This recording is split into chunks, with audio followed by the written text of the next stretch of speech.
అదే RTV app వార్తల్ని క్షణాల్లో చదివే అవకాశం ఉంటుంది. ఒక న్యూస్ పేపర్, ఒక టెలివిజన్ ఛానల్ మీ చేతుల్లో ఎప్పుడూ ఉంటాయి.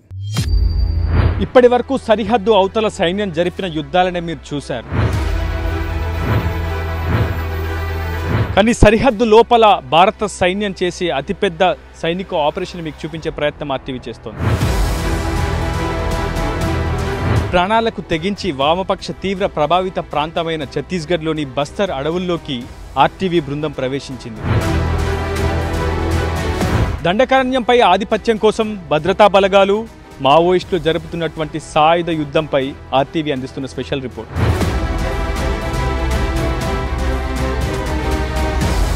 మీకోసం బయటి ప్రపంచానికి వాస్తవ విషయాలు చెప్పేందుకు ఆర్టీవీ బృందం ప్రాణాలకు తెగించి దండకారణ్యంలోకి ప్రవేశించింది. ఎస్, మునుపెన్నడూ చూడని దండకారణ్యం నేను మీకు చూపించే ప్రయత్నం చేస్తున్నాను. మనం ప్రస్తుతం ఛత్తీస్గఢ్లోని బస్తర్ అడవులను చాలా నిశితంగా గమనిస్తున్నాం. ఒకవైపు మావోయిస్టులు, మరోవైపు భద్రతా బలగాలు అనునిత్యం కాల్పులు జరిపే ప్రదేశం ఇదే. అడవి నెత్తురోడే ప్రదేశం కూడా ఇదే. నిత్యం రక్తపాతం ఇక్కడ యథావిధిగా సాగుతోంది. మావోయిస్టులు, భద్రతా బలగాలు జరుగుతున్నటువంటి ఆధునిక ఆటవిక యుద్ధానికి ఇదే నిత్య సాక్షాత్కారం. ఆ ప్రదేశమే ప్రస్తుతం ఆర్టీవీ బృందం మీకు చూపించే ప్రయత్నం అయితే చేస్తుంది. నిజానికి వామపక్ష తీవ్రవాదం ఈ ప్రాంతాల్లో దశాబ్దాల క్రితమే వేళ్ళూనుకుంది. ముప్పాల లక్ష్మణరావు అలియాస్ గణపతి వంటి నేతలంతా కూడా ఈ అడవుల్లోనే తలదాచుకున్నారని చాలా పెద్ద ఎత్తున ప్రచారం కూడా జరుగుతుంటుంది. సో మావోయిస్టు పార్టీ కార్యకలాపాలను అడ్డుకునేందుకు ప్రస్తుతం భద్రతా బలగాలు, రాష్ట్ర కేంద్ర ప్రభుత్వాలు కూడా అదే దూకుడును ప్రదర్శిస్తున్నాయి. గతంలో ఉన్నటువంటి మావోయిస్టుల దూకుడి ప్రస్తుతం అయితే తగ్గిందని చెప్పుకోవాలి. ప్రస్తుతం నేను మీకు చూపిస్తున్నటువంటి ఈ దారి ఒకప్పుడు మానవ సంచారం కూడా కాదు కదా, కేవలం కాలి బాట కూడా అనువుగా లేనటువంటి రహదారి. కానీ ప్రస్తుతం 30 అడుగుల మేర ఈ రహదారి విస్తరణ మీకు చూపించే ప్రయత్నం చేస్తున్నాను. అబూజ్మడ్ అడవుల్లోకి కూడా భద్రతా బలగాలు చొచ్చుకొచ్చే పరిస్థితి ప్రస్తుతం దండకారణ్యంలో నెలకొంది. దానికి ఈ రహదారులే సాక్షాత్కారం. ఇంత దట్టమైనటువంటి అభయారణ్యంలో అటు మానవ సంచారం కూడా ఉండనటువంటి అభయారణ్యంలో మావోయిస్టులు తలదాచుకుంటారు. దీన్నే వాళ్ళు ఆవాసంగా మలుచుకుంటారు. దీన్నే వాళ్ళు అడవి తల్లిగా కూడా పూజిస్తారు. ఇక్కడ ఉన్నటువంటి సహజ వనరులు, ఖనిజ నిక్షేపాలను కాపాడేందుకు తమ ప్రాణాలను కూడా అడ్డు పెడుతుంటారు మావోయిస్టులు. ఇక్కడ ఉన్నటువంటి స్థానిక గిరిజనకు ఉపాధి, సంక్షేమం కల్పించడమే తమ లక్ష్యమని, నిరుపేదలకు ఎప్పటికీ న్యాయం వైపు ఉండాలని చెప్పి వాళ్ళ కోసం పోరాడే వాళ్ళే మావోయిస్టులని ఆ పార్టీ వర్గాలు, సానుభూతి పరులు చెప్తుంటారు. ఇక్కడే ప్రజాకోట్లు నిర్వహిస్తుంటారు. ఇక్కడే అనేక సంక్షేమ కార్యక్రమాలు నిర్వహిస్తుంటారు. ఈ మారుమూల అడవి ప్రాంతంలోనే కొన్ని గ్రామాలను ఏర్పాటు చేసి జనతన సర్కార్ అంటూ మావోయిస్టు పార్టీ కూడా తన కార్యాచరణను, తన ఎజెండాను ముందుకు తీసుకొస్తుంది. సంక్షేమాన్ని కూడా ఇక్కడ గిరిజన యువతకు, గిరిజన రైతాంగానికి చేసే ప్రయత్నం చేస్తుంది. ఈ ఆదివాసులకు అమ్మ, నాన్న అంతా కూడా మావోయిస్టు పార్టీ అని చెప్పుకోవాలి. క్షేత్రస్థాయి చిన్నతనం నుంచే అటు పూర్తిగా మావోయిస్టు సిద్ధాంతాలను వాళ్ళకు అవపోసన పట్టిస్తారు. వాళ్ళు ఒక దశకు రాగానే వాళ్ళని మావోయిస్టు పార్టీలో PLGA దళాలుగా మారుస్తారు. ఆ తర్వాత వాళ్ళ సిద్ధాంతాలను పూర్తిగా ఇనుమడింపజేసేలా వారిలో ప్రవర్తనను కూడా తీసుకొస్తారు. ఒక వయసు దాటిన తర్వాత వాళ్ళను మేధావులుగా, అటు మావోయిస్టు పార్టీ అనుబంధ సంఘ నేతలుగా కూడా మావోయిస్టు పార్టీ తీర్చిదిద్దుతూ ఉంటుంది. సో ఇంతటి ఈ కార్యక్రమాలకు, వ్యవస్థలకు ఒక ప్రభుత్వ రాజ్యాంగేతర వ్యవస్థ ప్రస్తుతం దండకారణ్యంలో నెలకొందని చెప్పుకోవాలి. ఆ కార్యక్రమాలు కూడా సాగుతున్నాయని చెప్పుకోవాలి. ఆ కార్యక్రమాలకు అడ్డుకట్ట వేసేందుకే కొన్ని వేల మంది సైనిక పోలీస్ ఫోర్స్ ప్రస్తుతం ఇక్కడ అందుబాటులోకి వచ్చింది. దాదాపు అనేక భద్రతా విభాగాలకు సంబంధించినటువంటి అధికారుల బృందం కావచ్చు, సైన్యాధికారుల బృందం అంతా కూడా ప్రస్తుతం దండకారణ్యంలోనే మకాం వేసింది. మావోయిస్టు కార్యకలాపాలను అడ్డుకునేందుకు ఎప్పటికప్పుడు అవిశ్రాంతంగా పనిచేస్తుంది.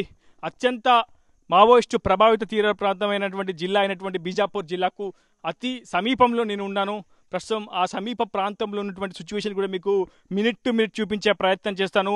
మీకు ఎక్స్క్లూజివ్గా దండకారణ్యం నుంచి గ్రౌండ్ రిపోర్ట్ అందించే ప్రయత్నం చేస్తున్నాను. ఇక్కడ ఉన్నటువంటి సంక్షేమ పథకాలు ఏం అమలు అవుతున్నాయి, కేంద్ర రాష్ట్ర పథకాల అమలు ఏ విధంగా ఉంది, ఇక్కడ గిరిజన యువత, ఆదివాసీ ప్రజానికం ఎదుర్కొన్నటువంటి సమస్యలేంటి, మీకు ప్రతి ఒక్కటి వివరించే ప్రయత్నం చేస్తున్నాను. అసలు ఎందుకు మావోయిజం ఈ స్థాయిలో దండకారణ్యంలో వేళ్ళూనుకుంది, ఈ మావోయిస్టు పార్టీని అంతమొందించడం సాధ్యమేనా, నిజంగా కేంద్ర భద్రతా బలగాలు, కేంద్ర హోంశాఖ చేసినటువంటి ప్రయత్నాలు ఎంతవరకు సత్ఫలితాలు ఇస్తున్నాయి, మీకు మినిట్ టు మినిట్ వివరించే ప్రయత్నం చేస్తాను. మావోయిస్టు ప్రభావిత ప్రాంతాల్లో అభివృద్ధిపై ప్రభుత్వాలు ప్రత్యేక దృష్టి సారిస్తున్నాయి.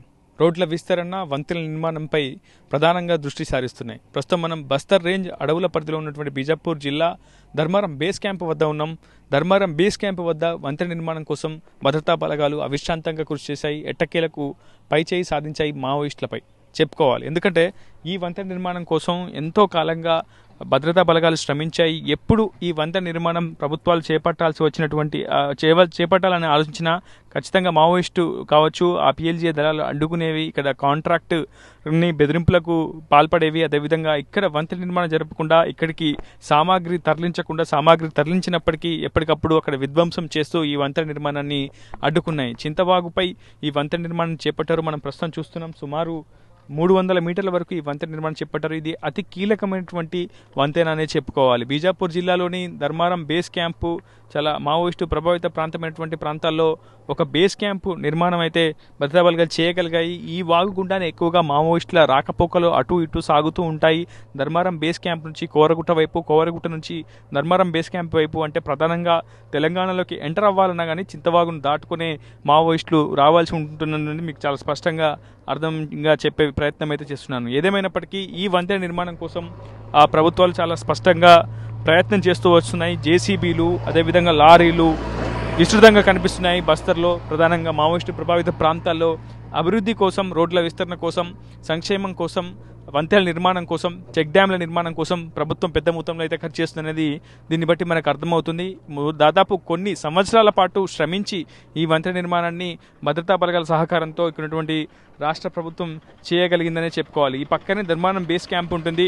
ఈ బేస్ క్యాంప్ కూడా చాలా కీలకమైనటువంటి బేస్ క్యాంపు. ఒకవైపు తెలంగాణ నుంచి ఛత్తీస్గఢ్ బార్డర్లోకి ఎంటర్ అయిన తర్వాత చలిమల 1, చలిమల 2 దాటిన తర్వాత మనకి ధర్మారం బేస్ క్యాంప్ ఎంటర్ అవుతుంది. సో ఈ చింతవాగుపై వంతెన నిర్మాణం లేకముందు మావోయిస్టులు ఈ చింతవాగును దాటుకొని కోవరగుట్ట వైపు, కోవరగుట్ట నుంచి ధర్మారం వైపు ప్రయాణం రాకపోకలు సాగించేవారు. అంతకుముందు ఈ వంతెన నిర్మాణం లేకపోయినప్పుడు భద్రతా బలగాలు ఈ వాగును దాటడం కూడా అసాధ్యంగానే మారింది. సో ప్రత్యేకంగా భద్రతా బలగాలు చాలా శ్రమించి ఇక్కడ ఒక రోప్ వేని కూడా గతంలో వేసుకున్నాయి. ఆ రోప్ వే గుండానే రాకపోకలు సాగించాయి. ఎందుకంటే ప్రధానంగా వర్షాకాలం సమయంలో మావోయిస్టుల కార్యకలాపాలు శృతిమించుతూ ఉంటాయి. ఎక్కువగా వానాకాలంలోనే ఎక్కువగా మావోయిస్టుల కార్యకలాపాలు ముందుకు సాగిస్తూ ఉంటారు. రిక్రూట్మెంట్ కావచ్చు, ఇతరత్ర అంశాలపై ఎక్కువగా దృష్టి సారిస్తుంటారు. సో ఆ నేపథ్యంలో ఖచ్చితంగా ఈ వాగును దాటాల్సితేనే మావోయిస్టుల కార్యకలాపాలకు అడ్డుకట్ట వేసే అవకాశం ఉంటుందన్న నేపథ్యంలో భద్రతా బలగాలు ప్రత్యేకంగా అవిశ్రాంతంగా శ్రమించి ఒక రోప్ వేని కూడా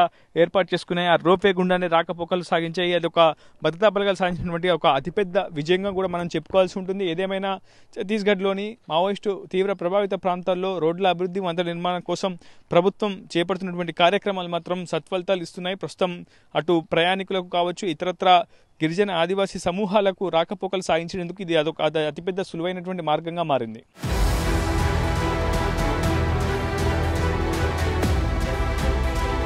తెలంగాణ సరిహద్దును దాటుకొని చెలిమెల, ఆ తర్వాత ఒక్కో సైనిక శిబిరాన్ని దాటుకొని ప్రస్తుతం మనం జీడిపల్లి సైనిక శిబిరాన్ని వద్దకు చేరుకున్నాం. మనం ప్రస్తుతం చూడొచ్చు, నా వెనుక ఉన్నటువంటి మైన్స్ ప్రొటెక్షన్ వెహికల్ని కూడా మనం మీకు చూపించే ప్రయత్నం చేస్తున్నాను. ప్రస్తుతం జీడిపల్లి క్యాంప్ ఆఫీస్ని కూడా ఇక్కడ ఏర్పాటు చేసుకున్నారు, సైనిక శిబిరాన్ని కూడా ఏర్పాటు చేసుకున్నారు. మీకు ప్రధానంగా చూపించాల్సినటువంటి అంశం చూడొచ్చు, ఒకప్పుడు కాలిబాటగా ఉన్నటువంటి ఈ రహదారి అంతా కూడా ప్రస్తుతం ట్రాక్టర్లతో పూర్తిగా వెళ్తున్నటువంటి సిచ్యువేషన్ కనిపిస్తుంది. సో ఇక్కడ ఈ ప్రాంతంలో సైనిక శిబిరాల ఏర్పాటు ద్వారానే ఇక్కడ ఉన్నటువంటి ఆదివాసీ గ్రామాలకు వెల్ఫేర్ని అందించే ప్రయత్నం చేస్తున్నామని చెప్పేసి ఇక్కడ ఉన్నటువంటి అధికార యంత్రాంగం చెప్తుంది, ప్రభుత్వం కూడా చెప్తుంది. ప్రధానంగా ఒకవైపు వామపక్ష తీవ్రవాదాన్ని అణిచివేయడంతో పాటు మరోవైపు ఇక్కడ ఉన్నటువంటి మావోయిస్టు ప్రభావిత ప్రాంత వాసులకు సంక్షేమాన్ని కూడా చేరవేయడమే లక్ష్యంగా సైనిక శిబిరాల ఏర్పాటైతే కొనసాగుతుందని ప్రభుత్వం చాలా స్పష్టంగా చెప్పింది. మనం చూడొచ్చు, బిఎన్ సిఆర్పిఎఫ్ జీడిపల్లి 1 క్యాంప్ మనం చాలా స్పష్టంగా చూస్తున్నాం. సో ఈ క్యాంప్ ఆఫీస్లో సెంట్రల్ రిజర్వ్ పోలీస్ ఫోర్స్ ఉంటుంది. ఇక్కడ ఏమాత్రం చీమ చిటుక్కుమన్న మావోయిస్టుల అలజడి, ఏమాత్రం ఆ కార్యకలాపాలకు సంబంధించినటువంటి అలజడి రేగిన వెంటనే లక్ష్య ఛేదన దిశగా ఇక్కడ ఉన్నటువంటి సెంట్రల్ రిజర్వ్ పోలీస్ ఫోర్సు ఆ టార్గెట్ను రీచ్ అవుతుంది. ప్రతిరోజు వీళ్ళు ఉదయం నుంచి సాయంత్రం వరకు ఈ ఒక్క మార్గంలోనే ప్రస్తుతం మీకు చూపించే ప్రయత్నం చేస్తున్నాను. ఈ మార్గంలోనే ప్రతిరోజు కూంబింగ్కి వెళ్తారు.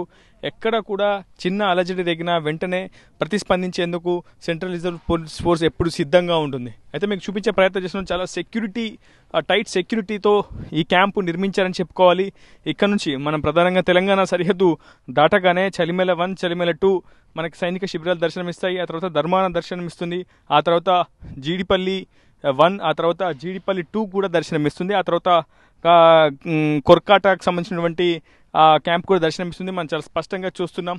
ప్రతి చెట్టుకి ఒక సీసీ ఫుటేజ్ కూడా ఏర్పాటు చేసుకున్నారు.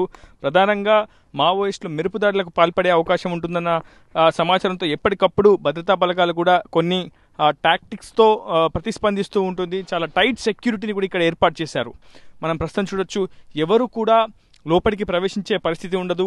ఎందుకంటే చాలా టైట్ సెక్యూరిటీని దాటుకొని వాళ్ళు లోపలికి వెళ్ళాలి. ఎవరు ప్రవేశించాలన్నా ఖచ్చితంగా అనుమతి తీసుకునే ఉండాలి. సో ఇంత టైట్ సెక్యూరిటీ మధ్య మావోయిస్టులు కూడా ఒక ప్రవేశం లేనటువంటి, అంటే పూర్తిగా అటు భద్రతా బలగాల గుప్పెట్లో ఉండే ప్రాంతాన్ని వాళ్ళు చూస్ చేసుకుంటారు. ఇక్కడ గతంలో కొన్నేళ్ల క్రితం వరకు కూడా మావోయిస్టు కార్యకలాపాలు చాలా చురుగ్గా జరుగుతుండేవి. జీడిపల్లి క్యాంపులపై కూడా మావోయిస్టులు మెరుపుదాడులకు పాల్పడినటువంటి ఘటనలు గతంలో ఉండేవి. కానీ ప్రస్తుతం మనం చూడొచ్చు, చాలా చాకచక్యంగా భద్రతా బలగాలు వ్యవహరిస్తూ ఉంటాయి, ప్రతిస్పందిస్తుంటాయి. మావోయిస్టులపై ఎప్పటికప్పుడు అదును చూసి దాడికి పాల్పడుతూ ఉంటాయి. సో సేఫ్టీ ప్రికాషన్స్ కూడా అదే స్థాయిలో సిఆర్పిఎఫ్ బలగాలు కావచ్చు, కేంద్ర పారామిలిటరీ బలగాలు తీసుకుంటూ ఉంటాయి. మనం చూసాం, ఆ స్ట్రెంచ్ కూడా కొట్టినటువంటి సందర్భం కనిపిస్తుంది. సో ఎక్కడ కూడా దాదాపు 3 వలయాలను దాటుకొని సిఆర్పిఎఫ్ క్యాంప్ని చేరుకోవాల్సి ఉంటుంది మావోయిస్టులు కూడా. సో చాలా స్ట్రాండెడ్ ఆపరేషన్ మెజర్స్ కూడా ఇక్కడ సిఆర్పిఎఫ్ సెక్యూరిటీ ఫోర్సెస్ పాటిస్తున్నాయని చెప్పుకోవచ్చు. ఇంత టైట్ సెక్యూరిటీ మధ్య మావోయిస్టు కార్యకలాపాలు కూడా కొంత సన్నగిల్లాయని చెప్పుకోవాలి. ఎందుకంటే 1 కాదు 2 కాదు, దాదాపు 10ల సంఖ్యలో సైనిక శిబిరాలు ప్రస్తుతం ఛత్తీస్గఢ్లోని బస్తర్ అడవుల్లో వెలుస్తున్నాయి. ఒకవైపు most wanted Maoist Madavi Hidma కోసం కూడా ఎప్పటికప్పుడు గాలింపు చర్యలు చేపడుతున్నాయి. ప్రధానంగా కవరగుట్ట ఏరియా ప్రాంతంలో ప్రధానంగా నూతన క్యాంపును కూడా భద్రతా బలగాలు ఏర్పాటు చేశాయి. గతంలో కొన్నేళ్ల క్రితం సైనిక శిబిరం ఏర్పాటు చేయాలంటే చాలా పెద్ద మొత్తంలో సమస్యలు ఎదురయ్యేవి. ఇక్కడ ఉన్నటువంటి ఆదివాసీ ప్రజానికమంతా కూడా భద్రతా బలగాలకు ఎదురొడ్డేవి. ఖచ్చితంగా సైనిక శిబిరాలను తీసివేయాలంటూ కూడా డిమాండ్ చేసేవి. కానీ ప్రస్తుతం ఆ పరిస్థితి లేదు. ప్రస్తుతం ఒక్కో సైనిక శిబిరాన్ని పెంచుకుంటూ భద్రతా బలగాలు ముందుకు వెళ్తున్నాయి. గత ఏడాదిలోనే 163 సైనిక శిబిరాలను బస్తర్ అడవుల్లో ఏర్పాటు చేసుకోగలిగాయి భద్రతా బలగాలు. So central reserve police force కావచ్చు, ఇతరత్ర అన్ని భద్రతా విభాగాలతోటి పూర్తిగా ఎప్పటికప్పుడు కోఆర్డినేట్ చేసుకుంటూ భద్రతా బలగాలు ముందుకు వెళ్తున్నాయి. ప్రస్తుతం మేము చూపించే ప్రయత్నం చేస్తున్నారు. సిఆర్పిఎఫ్ క్యాంప్కి ఎక్కడ కూడా పూర్తిగా కొన్ని 100 మీటర్ల వరకు కూడా మనకి వ్యూ పాయింటే కనిపిస్తుంది. ఎక్కడ కూడా వృక్షాలు అనేవి కనిపించవు. ఎందుకంటే ఒక క్లియర్ టార్గెట్ కోసం ఎవరైనా ఆకస్మిక మావోయిస్టులు కానీ పిఎల్జీఏ బలగాలు కానీ ఆకస్మిక దాడులకు పాల్పడితే క్లియర్ టార్గెట్ కోసం వాళ్ళు కొంత స్పేస్ని కూడా క్లియర్ చేసుకుంటున్నారు. ప్రత్యేక డేరాలు ఏర్పాటు చేసుకున్నారు. ఎక్కడ ఏ ఇబ్బంది తలెత్తకుండా రోడ్ పార్టీస్ కూడా ఎప్పటికప్పుడు నిరంతర నిఘాను మరింత పటిష్టం చేస్తూ భద్రతా బలగాలు ఛత్తీస్గఢ్లోని బస్తర్ అడవుల్లో పహారా కాస్తున్నాయి. ఏ చిన్న అలజడి రేగినా వెనువెంటనే ప్రతిస్పందిస్తున్నాయి. మావోయిస్టుల టార్గెట్గా భీకరమైనటువంటి ప్రతీకార కాల్పులకు కూడా భద్రతా బలగాలు పాల్పడుతున్నాయి. ఒకవైపు మావోయిస్టులు ఉనికిని కోల్పోయే దశలో తిరిగి మళ్ళీ ప్రతిస్పందించేందుకు కూడా తమ ఉనికిని కాపాడేందుకు కూడా అడపాదడపా కాల్పులు జరుపుతున్నారు. మెరుపు దాడులకైతే పాల్పడుతున్నారు. ఏదేమైనా భద్రతా బలగాలకు మావోయిస్టులకు జరుగుతున్నటువంటి కాల్పులు ప్రస్తుతం ఇక్కడ ఉన్నటువంటి ప్రాంతంలో ఒక యుద్ధ వాతావరణాన్ని సృష్టిస్తున్నాయి. దండకారణ్యంలో జరుగుతున్నటువంటి ఒక సాయుధ యుద్ధంలో అటు మావోయిస్టులు భద్రతా బలగాలు సై అంటే సై అంటున్నాయి. అయితే ఈ ఏడాది మాత్రం భద్రతా బలగాలు చాలా దూకుడుగానే వెళ్తున్నాయని చెప్పుకోవాలి. ఒక్క 2024 సంవత్సరంలోనే 287 మందికి పైగా మావోయిస్టులను భద్రతా బలగాలు మట్టుబెట్టాయి. 1000 మందికి పైగా మావోయిస్టులను లొంగుబాటు గురయ్యేలా చేశాయి. ప్రధానంగా బస్తర్ అడవుల్లోనే హై సెక్యూరిటీ ఫోర్స్ అంతా కూడా ఎప్పటికప్పుడు పహారా కాస్తుంది. కేంద్ర హోంశాఖ సైతం పూర్తిగా ఛత్తీస్గఢ్లోనే దృష్టి సారిస్తున్నటువంటి సిచ్యువేషన్ కనిపిస్తుంది. ఇటీవల కేంద్ర హోంశాఖ మంత్రి అమిత్ షా పర్యటన కూడా దానికే బలం చేకూరుస్తుందని చెప్పుకోవాలి. ప్రతి 3 నెలలకోసారి మావోయిస్టు ప్రభావిత ప్రాంతాల్లో రివ్యూ మీటింగ్స్ నిర్వహిస్తున్నారు కేంద్ర హోంశాఖ మంత్రి అమిత్ షా. అక్కడ క్షేత్రస్థాయి ఛత్తీస్గఢ్ రాష్ట్ర ప్రభుత్వంతో పాటు ఫోర్సెస్కి సంబంధించినటువంటి పూర్తి సైనికాధికారులను కూడా ఎప్పటికప్పుడు సమీక్షలో భాగస్వామ్యం చేసుకుంటున్నటువంటి సిచ్యువేషన్ ఉంది. ఎక్కడ ఎటువంటి అవాంఛనీయ సంఘటన తలెత్తకుండా ఎప్పటికప్పుడు అప్రమత్తంగా ఉండాలని సైనిక శిబిరాలు ఏర్పాటు చేస్తూ ఫార్వర్డ్ బేస్ పాయింట్లను ఏర్పాటు చేస్తూ భద్రతా బలగాలు మరింత దూకుడుగా వెళ్తున్నటువంటి సిచ్యువేషన్ కనిపిస్తుంది. ప్రధానంగా కేంద్ర హోంశాఖ చాలా హై సేఫ్టీ ఫోర్స్ను కూడా అందుబాటులో తీసుకొచ్చింది. ప్రధానంగా కేంద్ర పారామిలిటరీ బలగాలు, కోబ్రా బలగాలు, సిఆర్పిఎఫ్ బలగాలు, అదేవిధంగా డిఆర్జీ, బస్టర్ ఫైటర్స్ వంటి అనేక విభాగాలకు సంబంధించినటువంటి ఫోర్స్ అంతా కూడా అందుబాటులోకి తీసుకొచ్చింది. అందులో భాగంగా యుద్ధ ట్యాంకర్లతో పాటు ప్రధానంగా మైన్స్ ప్రొటెక్షన్ వెహికల్స్ని కూడా రంగంలోకి దించాయి. ఎందుకంటే ప్రధానంగా మావోయిస్టులు ఏ క్షణమైనా సరే ఐఈడి బ్లాస్ట్లు పేల్చేందుకు ప్లాన్ చేస్తూ ఉంటారు. ఇంప్రవైజ్డ్ ఎక్స్ప్లోజివ్ డివైస్లను వాళ్ళు ఎప్పటికప్పుడు వినియోగిస్తూ ఉంటారు. ఏ ఒక్క ఐఈడి పేలినా చాలా అతిపెద్ద సంఖ్యలో జవాన్లు మృత్యువాత పడే అవకాశం ఉంటుంది. సో గవర్నమెంట్ కూడా ఈ అంశంపై చాలా సీరియస్గా ఫోకస్ చేస్తూ వచ్చింది. ఎక్కడ కూడా ఐఈడీలు పేల్చిన జవాన్ల వైపు ఎటువంటి నష్టం వాటిల్లకుండా, ఎటువంటి మృత్యు నష్టం, ప్రాణ నష్టం వాటిల్లకుండా ఇలాంటి భారీ వెహికల్స్ని అందుబాటులోకి తీసుకొచ్చింది. ఇంప్రవైజివ్ ఎక్స్ప్లోజివ్ డివైస్లను పేల్చినప్పుడు కూడా ఈ వాహనాలకు ఏం కాదు. దాదాపు 15 కిలోల పేలుడు పదార్థాలను పేల్చినప్పుడైనా సరే ఈ వాహనం ఖచ్చితంగా తట్టుకోగలుగుతుంది. ఆ కెపాసిటీ తోటి ఈ వాహనాన్ని డిజైన్ చేశారు. నిజానికి భారత సైన్యం, ఆర్మీ కావచ్చు, ఇలాంటి వాహనాలు వినియోగించడం మనం గతంలో చూసాం. కానీ దండకారణ్యంలో మావోయిస్టు ప్రభావిత ప్రాంతాల్లో ఈ స్థాయి వాహనాలను వినియోగించడం కూడా ప్రస్తుతం మనం చూస్తున్నాం. కోబ్రా బలగాలు చాలా యాక్టివ్గా, దూకుడుగా, వ్యూహాత్మకమైనటువంటి శైలితో దాడులు చేస్తుంటాయి, ప్రతిదాడులు చేస్తుంటాయి. మావోయిస్టులు ఎప్పుడు నిప్పురా చేసినా ఆ నిప్పుకు ప్రతిస్పందనగా కోబ్రా బలగాలు, స్పెషల్ టాస్క్ ఫోర్స్ బృందాలు స్పందిస్తూ ఉంటాయి. సో అలాంటి స్పందన సమయంలో ఎటువంటి నష్టం వాటిల్లకుండా, కొన్నిసార్లు ఏమరపాటుగా ఉన్న సమయంలో కూడా ప్రొటెక్షన్ కోసమే ఇటువంటి వాహనాలను ప్రస్తుతం కేంద్ర హోంశాఖ కూడా అందుబాటులోకి తీసుకొచ్చింది. ఫోర్సెస్కు ఏమాత్రం నష్టం జరగకుండానే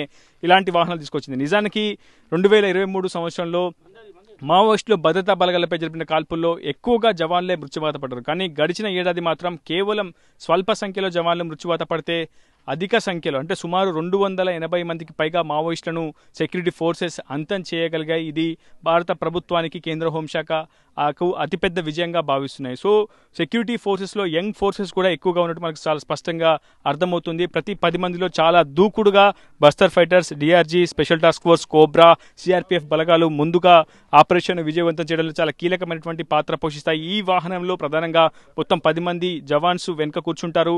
ముందస్తుగా బుల్లెట్ ప్రూఫ్ గ్లాసెస్ కూడా ఏర్పాటు చేసుకున్నారు. ఎక్కడ ఏ చిన్న అలజడి రేగినా ఖచ్చితంగా మైండ్ ప్రొటెక్షన్ వెహికల్లో వెంటనే టార్గెట్ను రీచ్ అవ్వడం, టార్గెట్ను చేరుకోవడం, లక్ష్యాన్ని వెంటనే ఛేదించడం, తిరిగి మళ్ళీ సేఫ్ పొజిషన్కు రావడం కోబ్రా బలగాలు ఎప్పుడు చేస్తూ ఉంటాయి. సో అత్యాధునికమైనటువంటి టెక్నాలజీని, శాటిలైట్ ఫోన్స్ను వినియోగిస్తూ డిజిటల్ టెక్నాలజీని కూడా పూర్తి స్థాయిలో సద్వినియోగం చేసుకుంటూ భద్రతా బలగాలు దూకుడుగా సాగిస్తున్నటువంటి ఈ సాయుధ యుద్ధంలో ఎవరిది పై చేయి అంటే మాత్రం ఇంకా చెప్పలేని సిచ్యువేషన్ ఉంది. ఎందుకంటే మావోయిస్టులు కూడా అటు క్షేత్రస్థాయిలో ప్రజలతో ఎప్పటికప్పుడు సంబంధాలు ఏర్పరచుకునే ప్రయత్నం చేస్తున్నారు. దూకుడుగా వాళ్ళు కూడా ప్రతిస్పందిస్తున్నారు. ఇటీవల జీడిపల్లి పోలీస్ క్యాంప్పై, సైనిక శిబిరాలపై కూడా దాడులు చేశారు. ఆకస్మిక మెరుపు దాడులు చేస్తున్నారు. బ్రెనగేడ్ లాంచర్లు ఉపయోగిస్తున్నారు, రాకెట్ లాంచర్లు వినియోగిస్తున్నారు. సో ఇరువురు పక్షాల మధ్య చాలా పెద్ద ఎత్తున భీకర కాల్పులు కొనసాగుతున్నటువంటి సిచ్యువేషన్ కనిపిస్తుంది. సో ఈ యుద్ధం ప్రస్తుతం పతాక స్థాయికి చేరుకుంది. కేవలం మరో 15 నెలల సమయం మాత్రమే ఉంది. మావోయిస్టులను అంతం చేయడానికి కేంద్ర హోంశాఖ మంత్రి అమిత్ షా ఇచ్చినటువంటి సమయం మాత్రం 2026 మార్చి 31 మాత్రమే. సో ఆ సమయం సమీపిస్తుంది. కేవలం 15 నెలల సమయంలో, అది కూడా ఈ ఏడాది కీలకంగా మారబోతుంది. మరోవైపు ఎండాకాలం సమీపిస్తుంది. సో సరిగ్గా ఈ 6 నెలల్లో చాలా అతిపెద్ద ఆపరేషన్లను కేంద్ర భద్రతా బలగాలు చేయబోతున్నాయి. గత ఏడాది మొత్తం 121 ఆపరేషన్లు చేశాయి. అందులో 13 అతిపెద్ద ఆపరేషన్లు చేశాయి. మొత్తం 2887 మంది మావోయిస్టులను మట్టుబెట్టాయి. సో ఈసారి చాలా టార్గెట్ చాలా హైగా ఉండబోతుందనేది మనకు చాలా స్పష్టంగా ఈ గణాంకాలే వెల్లడిస్తున్నాయి. మరి వేచి చూడాలి. భద్రతా బలగాలు మావోయిస్టుల మధ్య సాగుతున్నటువంటి ఈ భీకర కాల్పుల యుద్ధం ఎక్కడికి దారితీస్తుంది? ఎంతమంది మరణిస్తారు? మరణించే వాళ్ళలో జవాన్లు ఎక్కువ ఉంటారా, లేదంటే మావోయిస్టులు ఎక్కువ ఉంటారా? వేచి చూడాల్సి ఉంది. హోమ్ మినిస్టర్ అమిత్ షా పర్యటన తర్వాత ఛత్తీస్గఢ్లోని బస్తర్ అడవుల్లో పరిస్థితులు తీవ్రంగా, వేగంగా మారిపోతున్న సిచ్యువేషన్ ఉంది. భద్రతా బలగాలు ఎప్పటికప్పుడు మావోయిస్టులపై పైచేయి సాధిస్తూనే ఉన్నాయి. ప్రధానంగా ఎక్కడెక్కడైతే మావోయిస్ట్ డెన్స్ హాట్స్పాట్స్ ఉంటాయో అక్కడ అదే టార్గెట్గా ఎస్ఐబి కావచ్చు, ఇతరత్ర టెక్నికల్ టీమ్స్ ఇచ్చినటువంటి ఇన్ఫర్మేషన్ ఆధారంగా ఎప్పటికప్పుడు భద్రతా బలగాలు కాల్పులు జరుపుతూనే ఉన్నాయి. మరోవైపు ప్రతిస్పందనగా మావోయిస్టులు కూడా దాడులు చేస్తూనే ఉన్నారు, మెరుపు దాడులకు పాల్పడుతూనే ఉన్నారు. ప్రధానంగా మనం చూస్తున్నటువంటి దండకారణ్యం అంతా కూడా చాలా నిశ్శబ్దంగా మనకి పైకి కనిపిస్తుంది. కానీ ఇక్కడ వినిపించే శబ్దం మాత్రం తూటాలు, రాకెట్ లాంచర్లు, ఇలాంటి శబ్దాలు మాత్రమే ఇక్కడ వినిపిస్తాయి. ఇక్కడ సామాన్యుడి ఆవేదన ఎవరికి వినిపించదు, ఏ ప్రభుత్వానికి వినిపించినటువంటి పరిస్థితి ఉంటుంది. కానీ ఇంత నిశ్శబ్దంగా, నిగూఢంగా దాగున్నటువంటి అడవిలో మాత్రం చాలా భీకరమైనటువంటి యుద్ధం సాగుతుంది. ఆ యుద్ధం సాగినప్పుడు ఇంకే శబ్దం వినిపించదు, తూటాల చప్పులు మాత్రమే మనకు వినిపిస్తాయి. అటువంటి భయంకరమైనటువంటి ప్రదేశం ఈ దండకారణ్యం.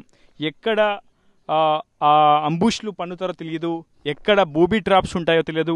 అడుగు తీసి అడుగు వేస్తే ప్రాణాంతకరమైనటువంటి పరిస్థితులను కూడా ఇక్కడ ఎదుర్కోవాల్సి ఉంటుంది. సో చాలా జాగ్రత్తగా అడుగులు వేయాల్సి ఉంటుంది. మాకు ఇచ్చినటువంటి అనుమతి ప్రకారం మాత్రమే మేము ఇక్కడ కొంతవరకు వెళ్ళే ప్రయత్నం చేస్తున్నాం. మీకు మేము చెప్పే ప్రతి విషయంలో కూడా చాలా వరకు విషయాలు ఇంకా తెలుసుకోవాల్సినటువంటి అవసరం అయితే ఉంటుంది. కేవలం స్వల్ప విషయాన్ని మాత్రమే మీకు పంచుకునే ప్రయత్నం చేస్తున్నాం. అదిగో మనం చూస్తున్నాం, ఇక్కడే బ్యారెల్ గ్రెనేడ్ లాంచర్ కూడా ఉంది. మీకు ఆర్టీవీ స్క్రీన్పై ఎక్స్క్లూజివ్గా చూపించే ప్రయత్నం చేస్తున్నాను.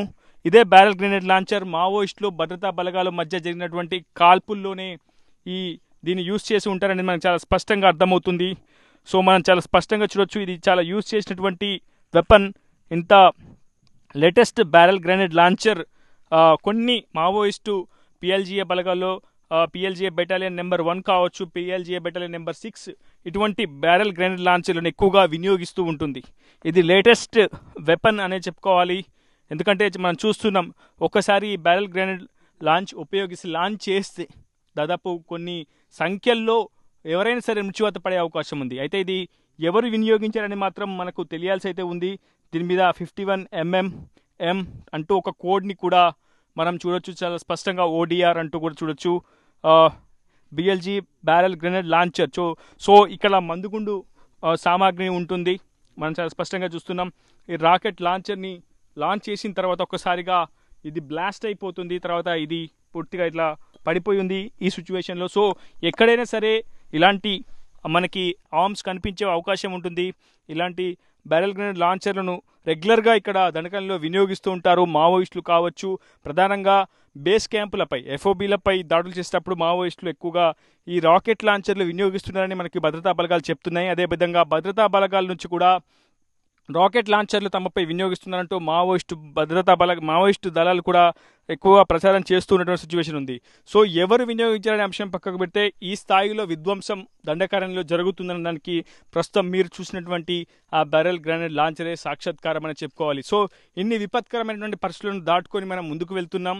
నిజంగా లోపల ఏం జరుగుతుంది, దండకారణ్యంలో ఏం జరుగుతుంది, అడుగడుగునా జాగ్రత్త వహించాల్సిందే ఖచ్చితంగా. లేదంటే మాత్రం ప్రాణాలకే ప్రమాదం కూడా పొంచి ఉందని చెప్పి భద్రతా బలగాలు కూడా పదే పదే సూచిస్తున్నారు. అయినా మీకోసం మీకు లోపల జరుగుతున్నటువంటి ప్రతి విషయాన్ని వాస్తవాన్ని చెప్పేందుకు RTV ఇక్కడ దాకా వచ్చింది.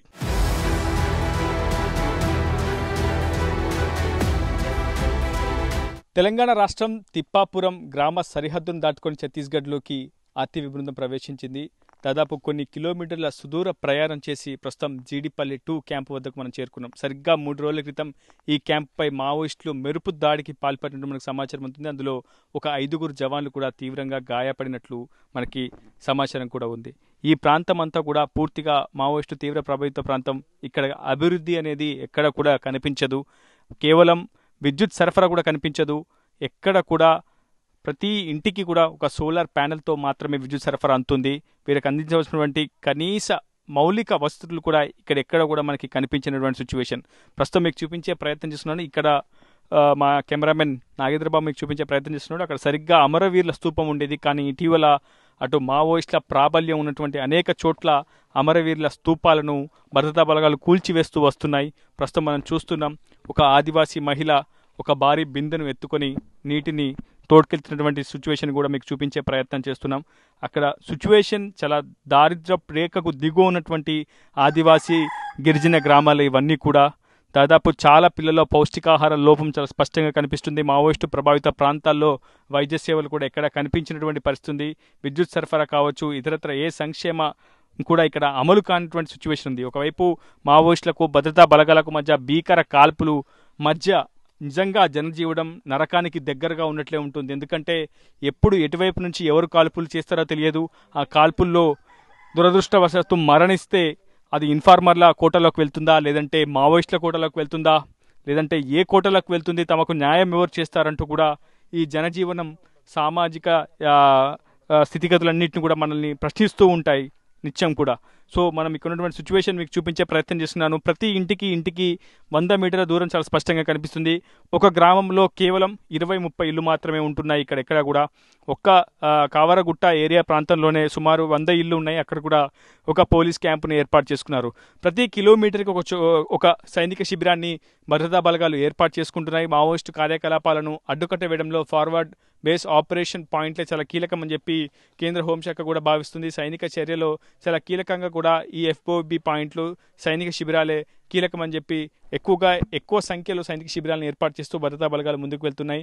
అబూజ్మడ్ వంటి ఏరియాలో కూడా దాదాపు కొన్ని 10ల సంఖ్యలో సైనిక శిబిరాలను ఏర్పాటు చేసుకుంటున్నాయి. మొత్తం గత ఏడాదిలోనే 160కి పైగా నూతన శిబిరాలను, సైనిక శిబిరాలకు సంబంధించినటువంటి ఏర్పాట్లలో పూర్తిగా కేంద్ర హోంశాఖ, రాష్ట్ర ప్రభుత్వం నిమగ్నమైంది.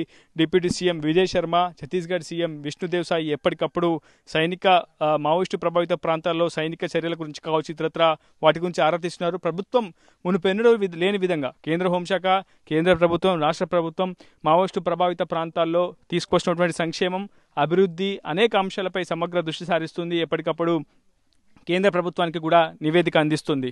రాబోయే 15 నెలల్లోపు మావోయిస్టులను అంతం చేసి తీరుతామని కేంద్ర హోంశాఖ మంత్రి అమిత్ షా ఒక ఫైనల్ వార్నింగ్ కూడా ఇటీవల ఇచ్చిన విషయం మనందరికీ తెలిసిందే. సరిగ్గా కొద్ది రోజుల క్రితం అమిత్ షా ఈ ప్రాంతానికి సమీపంలోనే పర్యటించారు. అక్కడ మావోయిస్టు ప్రభావిత ప్రాంతాల్లో పర్యటించడంతో పాటు అక్కడ ఉన్నటువంటి జనజీవనం, అక్కడ స్థితిగతులను కూడా అక్కడ ఉన్నటువంటి స్థానిక ప్రజానికాన్ని అడిగి తెలుసుకున్నారు. ఖచ్చితంగా సంక్షేమం ద్వారానే వామపక్ష తీవ్రవాదాన్ని అణచివేస్తామని చెప్పి ప్రభుత్వం చాలా బలంగా భావిస్తుంది. సో సంక్షేమాన్ని కూడా ఈ ప్రాంతానికి చేరువ చేయాలని చెప్పి ప్రభుత్వం ఆలోచన అయితే చేస్తోంది. మొత్తంగా చాలా అట్టడుగు నిరుపేదంలోని ఇక్కడ ఉన్నటువంటి జనజీవనం అయితే జీవనం సాగిస్తుందని చెప్పుకోవాలి.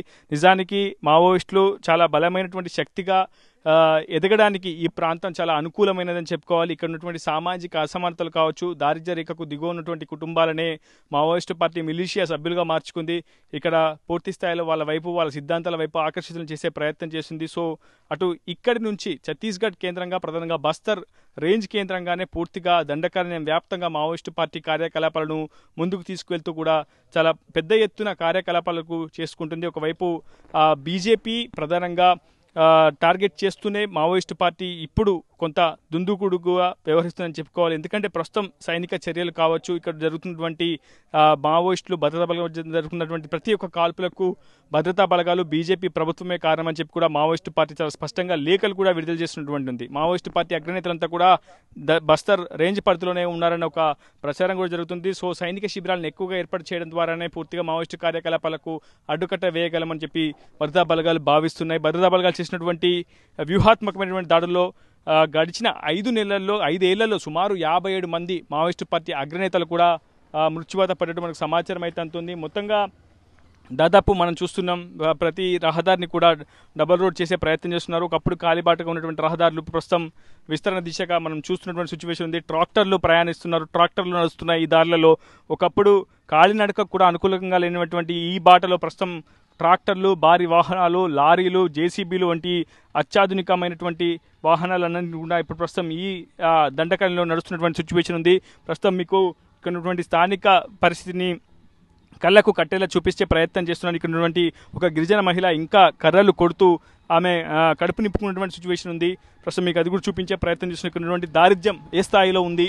మహిళలు, పురుషులు ప్రతిరోజు కూడా ఉదయం పశుపోషణ కావచ్చు, ఇతరత్ర వ్యవసాయంపైనే ఆధారపడి జీవిస్తూ ఉంటారు. ఇంకా వారంతా కూడా దారిద్ర్య రేఖకు దిగువనే ఉన్నటువంటి సిచ్యువేషన్ కనిపిస్తుంది. ఎక్కడ కూడా మావోయిస్టు ప్రభావిత ప్రాంతాల్లో అభివృద్ధి అనేది మాత్రం ఏ కనుమేర కూడా కనిపించినటువంటి పరిస్థితి కనిపిస్తుంది. కానీ మావోయిస్టు పార్టీ చాలా స్పష్టంగా చెప్తుంది, జనతా సర్కార్ని ఏర్పాటు చేశాం, ప్రతి ఒక్క గిరిజనుడికి స్వేచ్ఛా స్వతంత్రాన్ని కల్పించాం, ఇక్కడ ఆదివాసీ ప్రాంతాలను అభివృద్ధి చేస్తున్నాం, సామాజిక అసమానతను తొలగించాం, వివక్ష లేకుండా పూర్తి స్థాయిలో ఇక్కడ జనతా సర్కార్లో పాలన కొనసాగుతుందని చెప్పి ఈ పాలనే పూర్తిగా ప్రపంచవ్యాప్తంగా ఆదర్శనీయమని చెప్పి కూడా మావోయిస్టు పార్టీ చెప్తుంది. సో రాష్ట్ర కేంద్ర ప్రభుత్వాలు కూడా ఆ దిశగా ఆలోచన మార్చుకోవాల్సిన అవసరం ఉంటుందని చెప్పి కూడా మావోయిస్టు పార్టీ గుర్తు చేస్తుంది. అటు రాజ్యం తమపై హింసను చేస్తుంది, తమపై హింసాకాండను ప్రయోగిస్తుంది, తమపై సైనిక బలగాలను మోహరించి తమను అణచివేతకు గురిచేస్తుంది, ఉక్కుపాదం మోపుతుందని మావోయిస్టు పార్టీ పదే పేర్కొంటుంది. ఇక్కడ క్షేత్రస్థాయిలో ఉన్నటువంటి భీకర కాల్పులు కావచ్చు, ఇతరత్ర ఇరు వర్గాల మధ్య సెక్యూరిటీ ఫోర్సెస్ అదేవిధంగా మావోయిస్టు PLGA దళాల మధ్య జరుగుతున్నటువంటి భీకరమైనటువంటి కాల్పుల్లో ఇప్పటికే వందల మంది కూడా మృత్యువాత పడ్డారని చెప్పుకోవాలి. గడిచిన ఏడాదిలోనే సుమారు 280 మందికి పైగా మావోయిస్టులు మృత్యువాత పడడం మనం అందరం కూడా చాలా స్పష్టంగా గమనించాం, చూసాం. గణాంకాలు కూడా కేంద్ర హోంశాఖ స్పష్టంగా వెల్లడించింది. హోంమంత్రి అమిత్ షా కూడా ఈ అంశాన్ని ఒక్క నుంచి కూడా పలికారు. ఖచ్చితంగా మావోయిస్టుల అంతమే తమ లక్ష్యం అని చెప్పి కేంద్ర ప్రభుత్వ లక్ష్యం అని చెప్పుకుని ఆయన ప్రధానంగా స్పష్టంగా చెప్పే ప్రయత్నం అయితే చేశారు. మరికొంత ముందుకు వెళ్దాం. దండకారణ్యంలో ఉన్నటువంటి స్థితిగతులు ఏ విధంగా ఉన్నాయి, దండకారణ్యంలో ప్రజలు ఎదుర్కొన్నటువంటి సమస్యలు ఏంటి, ఇక్కడ సంక్షేమం నిజంగా అమలవుతుందా, కేంద్ర రాష్ట్ర ప్రభుత్వాలు ఎటువంటి ఆలోచన వైఖరిని దండకారణ్యంలో ప్రతిబింబిస్తున్నాయి, అసలు మావోయిస్టుల వైపు నుంచి ఎటువంటి దాడులు జరుగుతున్నాయి, PLGA బలగాల వ్యూహాలు ఏ విధంగా ఉంటే తెలుసుకునే ప్రయత్నం చేద్దాం. వామపక్ష తీవ్రవాదాన్ని అణచివేసేందుకు కేంద్ర రాష్ట్ర ప్రభుత్వాలు అవిశ్రాంతంగా శ్రమిస్తున్నాయి. దాదాపు DRG, Bastar fighters, special task force, cobra, CRPF వంటి అనేక శక్తివంతమైనటువంటి సైనిక శిబిరాలన్నింటినీ కూడా ఛత్తీస్గఢ్లోనే మోహరించి మావోయిస్టులను అణచివేసేందుకు పూర్తిగా తీవ్రంగా శ్రమిస్తున్నటువంటి సిచ్యువేషన్ ఉంది. ఇక్కడే వంట, ఇక్కడే వార్పు, ఇక్కడే అన్నింటినీ ఏర్పాటు చేసుకున్నటువంటి కేంద్ర బలగాలు ఉన్నటువంటి వనరులను ఎప్పటికప్పుడు సద్వినియోగం చేసుకుంటూ ఛత్తీస్గఢ్ని ఒక నిర్బంధంలోకి తీసుకొచ్చే ప్రయత్నం చేస్తున్నాయి. ప్రధానంగా మావోయిస్టుల లక్ష్యంగా ఎప్పటికప్పుడు సర్చింగ్ ఆపరేషన్స్, కూంబింగ్ ఆపరేషన్స్ నిర్వహిస్తున్నాయి. ప్రధానంగా ఒక్కొక్క టీంలో ప్రధానంగా కేంద్ర పారామిలిటరీ ఫోర్సెస్లో ప్రధానంగా DRG, బస్తర్ ఫైటర్స్, అదేవిధంగా కోబ్రా, CRPF వంటి అత్యంత డిజిటల్ టెక్నాలజీని వినియోగించుకొని శాటిలైట్ ఫోన్స్ కావచ్చు, ఇతర టెక్నాలజీ సాయంతో SIB, స్టేట్ ఇన్ఫర్మేషన్ బ్యూరో ఇచ్చినటువంటి ఇన్ఫర్మేషన్ ఆధారంగా ఇక్కడ నుంచి ఒక్కసారిగా వాళ్ళు స్పాట్కి వెళ్తూ ఉంటారు. ఒక్కసారిగా టార్గెట్ని ఫినిష్ చేసుకొని లక్ష్యాన్ని ఛేదించుకొని మళ్ళీ తిరిగి వచ్చి ఇలా ఈ చెట్ల కిందనే పూర్తిగా వాళ్ళంతా కూడా కావలా కాస్తూ ఉంటారు. వాళ్ళంతా కూడా ఇక్కడే నిద్రిస్తుంటారు. వాళ్ళకి ఎక్కడ ఎటువంటి క్యాంప్స్ అనేవి ప్రస్తుతం ఛత్తీస్గఢ్లో లేవనే చెప్పుకోవాలి. ప్రస్తుతం వాళ్ళంతా కూడా ఈ వెహికల్స్ చూస్తున్నాం కదా, దాదాపు కొన్ని వందల సంఖ్యలో వెహికల్స్ అన్నింటినీ కూడా వాళ్ళు ఏర్పాటు చేసుకున్నారు. ఎందుకంటే పూర్తిగా ఫారెస్ట్ కారిడార్ కావడంతో పూర్తిగా వెహికల్స్ కూడా లోపలికి వెళ్ళినటువంటి సిచ్యువేషన్ ఉంటుంది. ఆ హాట్ స్పాట్స్కు కావచ్చు, టార్గెట్ను రీచ్ అవ్వడం, కొంత భారీ వెహికల్స్లో వెళ్ళినప్పుడు మావోయిస్టులు కూడా అటు IED బ్లాస్ట్ కూడా చేసే అవకాశం ఉంటుంది. కాబట్టి 2 వీలర్స్ని వినియోగిస్తున్నారు. పూర్తిగా వాళ్ళంతా కూడా దాదాపు కొన్ని వందల వేల ద్విచక్ర వాహనాలను అందుబాటులోకి తీసుకుని ఉన్నటువంటి ఫోర్స్. ప్రతి ఒక్క బైక్ పై 2 కమాండోస్ వెళ్తూ ఉంటారు. ఇలా కొన్ని వందల బైక్స్లో టార్గెట్ని రీచ్ అవ్వేందుకు, లక్ష్యాన్ని చేరుకునేందుకు పూర్తి స్థాయిలో సెక్యూరిటీ ఫోర్సెస్ అంతా కూడా ఎప్పటికప్పుడు పహారా, సర్చింగ్, కూంబింగ్ ఆపరేషన్కు వెళ్తూ ఉంటాయి. ప్రధానంగా ఛత్తీస్గఢ్ రాష్ట్రంలోని బస్తర్ అడవుల్లో జరుగుతున్నటువంటి గిరిజన గ్రామాల్లో జరుగుతున్నటువంటి అభివృద్ధిని పూర్తి స్థాయిలో పహారా కాసేందుకు కావచ్చు, వాళ్ళ ఫోర్స్ ఎప్పటికప్పుడు చాలా యాక్టివ్ రోల్ పోషిస్తూనే ఉంటుందని చెప్పుకోవాలి. మనం ప్రస్తుతం చూస్తున్నాం కదా, వాళ్ళ కూరగాయలు వాళ్ళే కట్ చేసుకుంటున్నారు. జవాన్స్, స్పెషల్ టాస్క్ ఫోర్స్ బృందం అంతా కూడా ప్రస్తుతం వెజిటేబుల్స్ కటింగ్స్లో వాళ్ళంతా కూడా నిమగ్నమయ్యారు. ప్రతిరోజు వాళ్ళ టీంకి సరిపడేటువంటి అంత కూరగాయలను అన్నింటిని కూడా వాళ్ళు కట్ చేసుకుంటారు. చపాతీ, ఆలు ఇలాంటి కొద్దిపాటి వనరులను వాళ్ళు సద్వినియోగం చేసుకొని ఇక్కడ నుంచి టార్గెట్ను రీచ్ అయ్యేందుకు వాళ్ళు ఎప్పటికప్పుడు యాక్టివ్గా పోషిస్తుంటారు. ఇలాంటి ప్లాస్టిక్ కవర్స్ పైన నిద్రిస్తుంటారు. వాళ్ళ లగేజ్ అంతా కూడా కేవలం ఈ చెట్ల కిందే ఉంటుంది.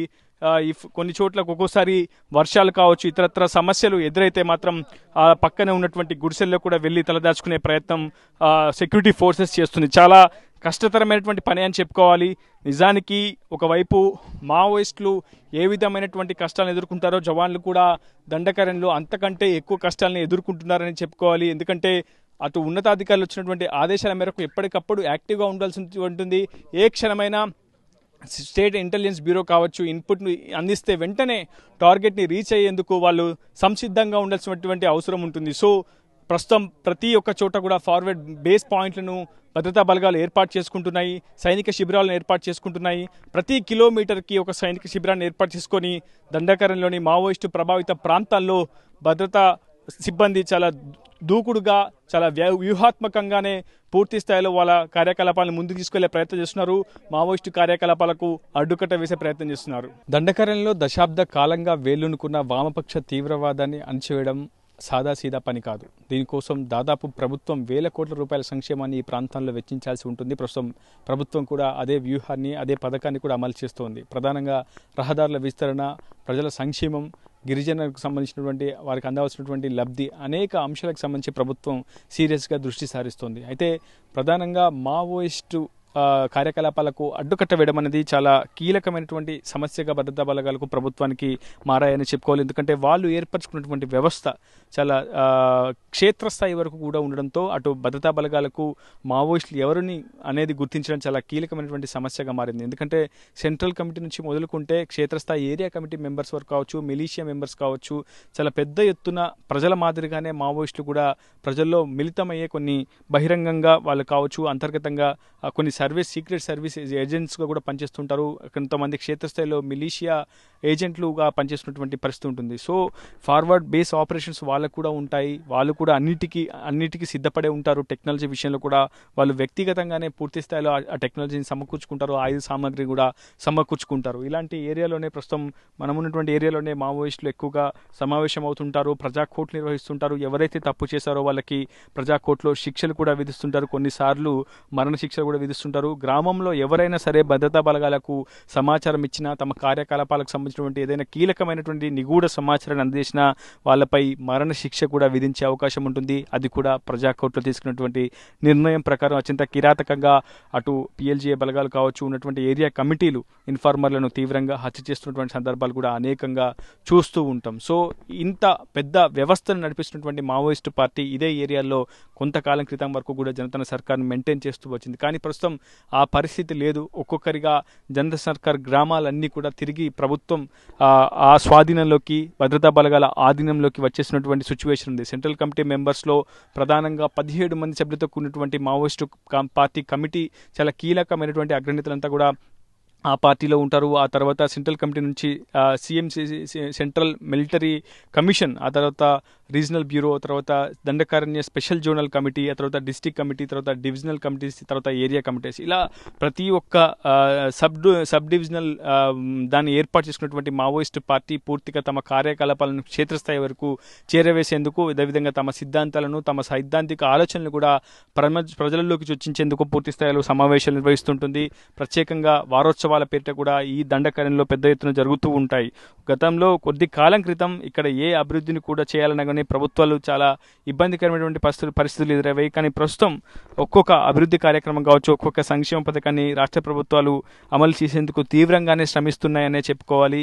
ఎక్కడ ఎటువంటి సమస్యలు తలెత్తినా భద్రతా బలగాలు ముందుండి ఆ సమస్యను పరిష్కరించేందుకు ప్రయత్నం చేస్తున్నాయి. ప్రధానంగా మావోయిస్టు ప్రభావిత ప్రాంతాలకు ప్రత్యేకమైనటువంటి స్పెషల్ డెవలప్మెంట్ ఫండ్స్ను కూడా కేంద్ర హోంశాఖ ఏర్పాటు చేయడంతో కొంత సునాయాసంగానే అక్కడ ఉన్నటువంటి డెవలప్మెంట్ వర్క్స్ అయితే జరుగుతున్నటువంటి పరిస్థితి కనిపిస్తుంది. దాదాపు అత్యంత దట్టమైనటువంటి అభయారణ్యం ఇదంతా కూడా. దాదాపు కొన్ని వేల వృక్షాలను కూడా తొలగించేసి పూర్తిగా రహదారుల నిర్మాణం కోసం పూర్తి స్థాయిలో భద్రతా బలగాలు కూడా చాలా పెద్ద ఎత్తున కాస్తూ కాంట్రాక్టర్లతో రోడ్లు, రహదారులు విస్తరణకు పూర్తి స్థాయిలో ప్రయత్నం అయితే చేస్తున్నాయి. ఏదేమైనా దండకారణ్యంలో మావోయిస్టులను అణచివేయడం అనేది చాలా కీలకమైనటువంటి విషయంగానే భావించాలి. అది ఒక అతిపెద్ద సవాల్గా కూడా ప్రభుత్వం భావిస్తుంది. సో ఇక్కడ మావోయిస్టులను అణచివేయడం కావచ్చు, మావోయిస్టులను పై ఉక్కుపాదం మోపడం కావచ్చు, వారిని జనజీవన స్రవంతిలోకి తీసుకొచ్చేందుకు ఇక్కడ రాష్ట్ర పోలీస్ యంత్రాంగం కూడా అవిశ్రాంతంగా కృషి చేస్తోంది. దండకారణ్యంలో అతి కీలకమైనటువంటి ప్రాంతం బస్తర్ రేంజ్ పరిధిలో మొత్తం 7 జిల్లాలు ఉంటాయి. కొండగావ్, నారాయణపూర్, దంతెవాడ, సుక్మా, బీజాపూర్. ఇలాంటి అన్ని మావోయిస్టు ప్రభావిత ప్రాంతాల్లో ప్రస్తుతం ఉద్రిక్తమైనటువంటి వాతావరణమే నెలకొంది. ప్రధానంగా హిడ్మా మావోయిస్ట్ మోస్ట్ వాంటెడ్ నేత, కీలకమైనటువంటి నేత, పిఎల్జీఏ బెటాలియన్ నెంబర్ 1 కంపెనీకి సంబంధించినటువంటి కమాండర్, అదేవిధంగా సెంట్రల్ కమిటీ మెంబర్లో ఇటీవల స్థానం దక్కించుకున్నారు హిడ్మా. సో హిడ్మా కోసం ప్రస్తుతం గాలింపు చర్యలు ముమ్మరంగా సాగుతున్నాయి. ఒకరు కాదు, ఇద్దరు కాదు, సుమారు కొన్ని వేల సంఖ్యలో జవాన్లు సెక్యూరిటీ ఫోర్సెస్లో ప్రధానంగా డిఆర్జీ, బస్తర్, కోబ్రా, అదేవిధంగా స్పెషల్ టాస్క్ ఫోర్స్ వంటి అనేక విభాగాలన్నీ కూడా ప్రస్తుతం హిడ్మా కోసం గాలింపు చర్యలు చేపడుతున్నాయి. హిడ్మా ఎక్కడ ఉంటాడు, ఎక్కడ అతని ఆచూకీ లభ్యమవుతుందని పదే నిరంతరంగా భద్రతా బలగాలు కూంబింగ్, సర్చింగ్ ఆపరేషన్స్ కొనసాగిస్తూనే ఉన్నాయి. నేను ఉదయం నుంచి ఇదే ప్రాంతంలో సంచరిస్తూ ఉన్నాను. చాలా భీకరమైనటువంటి ఫోర్స్ మన ప్రస్తుతం అందుబాటులోకి తీసుకొచ్చుకుంది కేంద్ర హోంశాఖ. ఎందుకంటే గతంలో జవాన్ల నష్టం అధికంగా ఉండేది. కానీ ఈసారి ఎవరైతే మావోయిస్టులుగా ఉండి గతంలో ప్రస్తుతం జనజీవన స్రవంతిలో కలిసారో వాళ్ళని కూడా డిఆర్జీ ఫైటర్స్గా, బస్తర్ ఫైటర్స్గా కేంద్ర హోంశాఖ రిక్రూట్ చేసుకోవడం, స్థానిక రాష్ట్ర పోలీస్ యంత్రాంగంలో కూడా వాళ్ళకి కొంత భాగస్వామ్యం కల్పించే ప్రయత్నం చేయడం నిజంగా అది ఒక పెద్ద చర్యగానే చెప్పుకోవాలి. ఇక్కడ ఉన్నటువంటి స్థానిక యువతని కూడా బస్తర్ ఫైటర్స్గా రిక్రూట్మెంట్ చేసుకోవడంలో ఇక్కడ ఉన్నటువంటి రాష్ట్ర పోలీస్ యంత్రాంగం కీలకమైనటువంటి చర్యలు తీసుకుని తద్వారా మునుపెన్నడూ లేని విధంగా national police award, national colours అవార్డుని కూడా, ప్రెసిడెంట్ కలర్స్ అవార్డుని కూడా ఇక్కడ ఉన్నటువంటి రాష్ట్ర పోలీస్ యంత్రాంగం అయితే పొందింది. సో ఈ స్థాయిలో ఇక్కడ భీకరమైనటువంటి కాల్పులు నిత్యకృత్యంగానే జరుగుతూ ఉంటాయి. ఇక్కడ ఒక మారణ హోమం జరుగుతుందా అన్న విధంగా భద్రతా బలగాలకు, మావోయిస్టులకు ఎప్పటికప్పుడు ఎదురు కాల్పులు, ఎక్స్చేంజ్ ఆఫ్ ఫైర్ జరుగుతూనే ఉంటుంది. సో అటువంటి ఏరియాలో ప్రస్తుతం మనం ఉన్నాం. ఇక్కడ హిడ్మా సంచరించేవాడు, హిడ్మా తన ప్రాబల్యాన్ని చాటుకున్నటువంటి ఏరియాల్లో ప్రస్తుతం కవరగుట్ట అనే ఏరియా కూడా ఒకటి. ప్రస్తుతం అదే కవరగుట్ట ఏరియాలో నేను ఉన్నాను. ప్రస్తుతం ఇక్కడే పూర్తిగా ఎంతమంది ఆఫీసర్స్ కావచ్చు, ఆ ప్యాసింజర్స్, ఆ మైన్స్ ప్రొటెక్షన్ వెహికల్స్ కావచ్చు, ఇక్కడ చాలా పెద్ద మొత్తంలో మోహరించాయి. అధికార యంత్రాంగం అంతా కూడా ఎప్పటికప్పుడు సమీక్ష సమావేశాలు నిర్వహించుకోవడం, క్షేత్రస్థాయిలో ఇక్కడ ఉన్నటువంటి రెవెన్యూ సేవలు అందుతున్నాయా లేదా అనే అంశంపై కూడా ఎప్పటికప్పుడు సమీక్ష సమావేశాలు నిర్వహించడం, అదేవిధంగా భద్రతా బలగాలకు సంబంధించినటువంటి అంశంపై కూడా ఎప్పటికప్పుడు రివ్యూ మీటింగ్స్ నిర్వహించుకోవడం చేస్తూ ఉంటారు. ఆ రిపోర్ట్ను ఛత్తీస్గఢ్ రాష్ట్ర ప్రభుత్వానికి, కేంద్ర హోంశాఖకి ఎప్పటికప్పుడు పంపుతూ ఉంటారు. ఒకవైపు ఇక్కడ ఉన్నటువంటి స్థానిక గిరిజన యువత కూడా అటు మావోయిజం వైపు కానీ, అటు మావోయిస్టులో చేరే అంశంపై కానీ ఎక్కడ కూడా పునరాలోచన చేయకుండా, ఆలోచన చేయకుండా రాష్ట్ర ప్రభుత్వం కూడా పూర్తిగా వాళ్ళ సంక్షేమంపై దృష్టి సారిస్తూనే ఉంది. మనం ప్రస్తుతం చూస్తున్నాం, ఆ చిన్నారి వయసు దాదాపు 6 నుంచి 7 ఏళ్ళు ఉండవచ్చు. వీళ్ళందరికీ కూడా కేవలం న్యూట్రిషన్ కావచ్చు, కనీస ఆహారం కూడా అందనటువంటి పరిస్థితి ఉంటుంది. సో వీళ్ళ సంక్షేమంపైనే ప్రధానంగా దృష్టి సారిస్తుంది కేంద్ర రాష్ట్ర ప్రభుత్వాలు. తద్వారానే మావోయిజాన్ని, వామపక్ష తీవ్రవాదాన్ని అణచివేయడం సాధ్యమవుతుందని కూడా కేంద్ర ప్రభుత్వం భావిస్తుంది. ఇటీవల హోంశాఖ మంత్రి అమిత్ షా ఛత్తీస్గఢ్ పర్యటన తర్వాత పూర్తిగా ఇక్కడ పూర్తి సంక్షేమాన్ని, అభివృద్ధి కార్యక్రమాలను ఇంప్లిమెంట్ చేయాలని భావించాయి కేంద్ర రాష్ట్ర ప్రభుత్వాలు. ప్రధానంగా రహదారుల విస్తరణ ద్వారానే ఇక్కడికి సంక్షేమాన్ని ప్రభుత్వాలు చేరవేసే అవకాశం ఉంటుందని కూడా ప్రభుత్వాలు అంచనా వేస్తున్నాయి. అందులో భాగంగానే దాదాపు 30 అడుగుల మేర ప్రధాన రహదారులన్నింటినీ కూడా విస్తరిస్తూ పోతున్నాయి. తెలంగాణ నుంచి మొదలుకుంటే ఛత్తీస్గఢ్ ఎండింగ్ వరకు కూడా, నారాయణపూర్, దంతెవాడ, అబూజ్మడ్ అడవుల వరకు కూడా పూర్తి స్థాయిలో రహదారుల విస్తరణ ధ్యేయంగా ఛత్తీస్గఢ్ ప్రభుత్వం, కేంద్ర హోంశాఖ ముందుకు వెళ్తున్నటువంటి సిచ్యువేషన్ ఉంది. అడుగడుగు కాపలా కాస్తున్నారు, అడుగడుగు పహారా కాస్తున్నారు. అటు దాదాపు సెక్యూరిటీ ఫోర్సెస్ మాత్రం నిరంతరాయంగా తనిఖీలు, కూంబింగ్, సర్చింగ్ ఆపరేషన్స్ కొనసాగిస్తూనే ఉన్నాయి. కొన్ని వందల మంది సెక్యూరిటీ ఫోర్సెస్ బైక్లపైనే పూర్తిగా రోడ్ ఆపరేషన్ ప్రొటెక్షన్ ఫోర్స్ కింద ఎప్పటికప్పుడు కూంబింగ్ చేస్తూనే, పూర్తి సర్చ్ ఆపరేషన్స్ చేస్తూనే ఉన్నటువంటి సిచ్యువేషన్ ఉంది.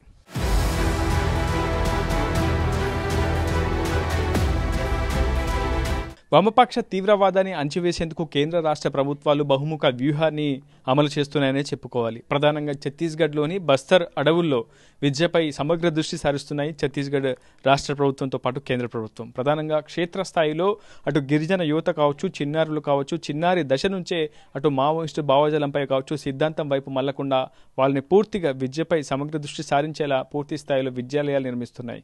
వాళ్ళకు ఉన్నటువంటి వనరులను వినియోగించుకొని ఛత్తీస్గఢ్ రాష్ట్ర ప్రభుత్వం ప్రతి మారుమూల గిరిజన ప్రాంతంలో కూడా ఒక చిన్నపాటి విద్యాలయాన్ని నిర్మిస్తుంది. అక్కడ ఉన్నటువంటి క్షేత్రస్థాయి వనరుల సహకారంతో మనం చూస్తున్నాం. ఇక్కడ మనం ఒక చిన్న రేకుల షెడ్ ఉంది.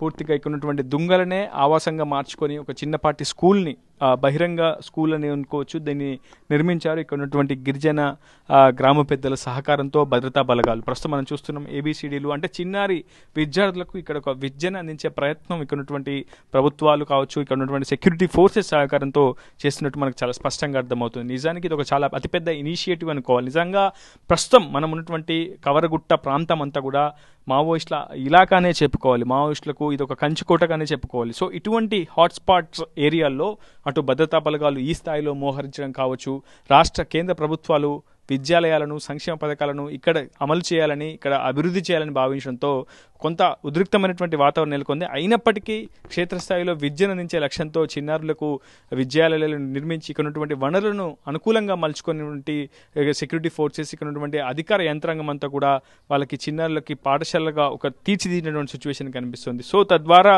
మావోయిజాన్ని పూర్తిగా, అంటే ఇక్కడ ఉన్నటువంటి పుట్టిన చిన్నారి దశ నుంచే పూర్తిగా మావోయిజం వాళ్ళలో వేలూనకుండా ఉండేలా ఇక్కడ ఉన్నటువంటి ప్రభుత్వ యంత్రాంగం అయితే పూర్తి స్థాయిలో దృష్టి సారించింది మనం చెప్పుకోవాల్సినటువంటి అవసరం ఎంతైనా ఉంది.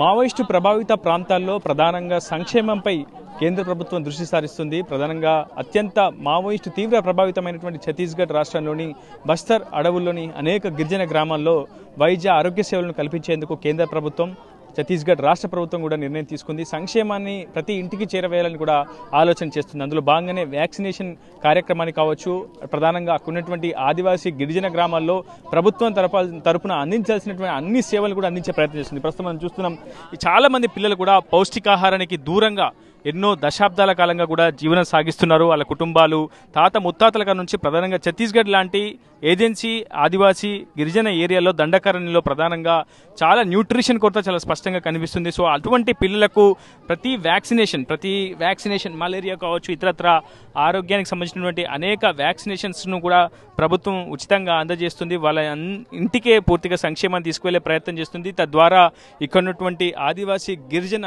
యువతలో కావచ్చు, చిన్నారులో కావచ్చు ఆరోగ్య సేవలు మరింత మెరుగుపరచాలని కూడా ఛత్తీస్గఢ్ ప్రభుత్వం భావిస్తుంది. అందులో భాగంగా మనం చూస్తున్నాం వ్యాక్సినేషన్ కార్యక్రమాన్ని కూడా నిర్వహిస్తున్నారు.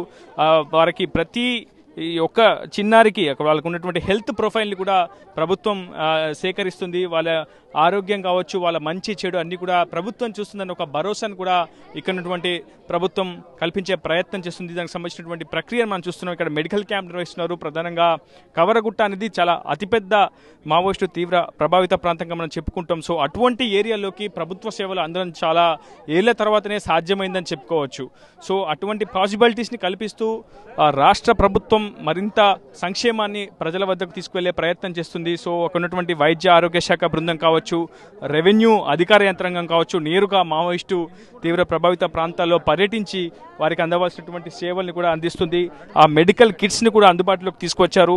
ఎందుకంటే ప్రధానంగా దండకారణ్యంలో పూర్తిగా అటవీ ప్రాంతం ఎక్కువగా ఉంటుంది. ఇక్కడ మలేరియా అవ్వచ్చు, టైఫాయిడ్ కావచ్చు, డెంగ్యూ ఇటువంటి జ్వరాలు కూడా సోకి చాలామంది అధిక సంఖ్యలో పబ్లిక్ అంతా కూడా మృత్యువాత పడుతున్న నేపథ్యంలో ప్రస్తుతం ప్రభుత్వం మెడికల్ కిట్స్ని అందుబాటులోకి తీసుకొస్తుంది. చిన్నారుల కోసం కావచ్చు, ప్రధానంగా సైన్యమే జవాన్లే కూడా పూర్తిగా వాళ్ళ సేవల్లో నిమగ్నం అవుతున్నారు. స్పెషల్ టాస్క్ ఫోర్స్ కావచ్చు, ఒకవైపు ఎప్పటికప్పుడు లెఫ్ట్ వింగ్ ఎక్స్ట్రీమిజంపై దూకుడుగా వ్యవహరిస్తూనే మరోవైపు వైద్య ఆరోగ్య సేవల్లో కూడా వాళ్ళు నిమగ్నం అవుతున్నటువంటి సిచ్యువేషన్ మనం చాలా స్పష్టంగా చూడొచ్చు. సో ఇక్కడ ఉన్నటువంటి సిచ్యువేషన్ ఇది. చాలామంది నిరక్షరాస్యులు పూర్తిగా కేవలం పశుపోషణ, అటవీ సంపద, వ్యవసాయంపైనే ఆధారపడినటువంటి చాలామంది వ్యక్తులంతా కూడా వాళ్ళు పూర్తిగా వైద్య సేవలకు, రెవెన్యూ సేవలకు దూరం అయిపోయారు. ప్రస్తుతం అధికార యంత్రాంగం అంతా కూడా లెఫ్ట్ వింగ్ ఎక్స్ట్రీమిజం హైగా ఉన్నటువంటి ఎఫెక్టెడ్ ఏరియాస్లో పర్యటిస్తున్నారు. ప్రతి ఒక్క రెవెన్యూ ఆఫీసర్ కావచ్చు, ఇతరత్ర హెల్త్ డిపార్ట్మెంట్, అన్ని డిపార్ట్మెంట్స్కి సంబంధించినటువంటి ఆఫీసర్స్ అంతా కూడా ప్రస్తుతం మావోయిస్టు ప్రభావిత ప్రాంతాల్లో పర్యటిస్తూ ఇక్కడ ఉన్నటువంటి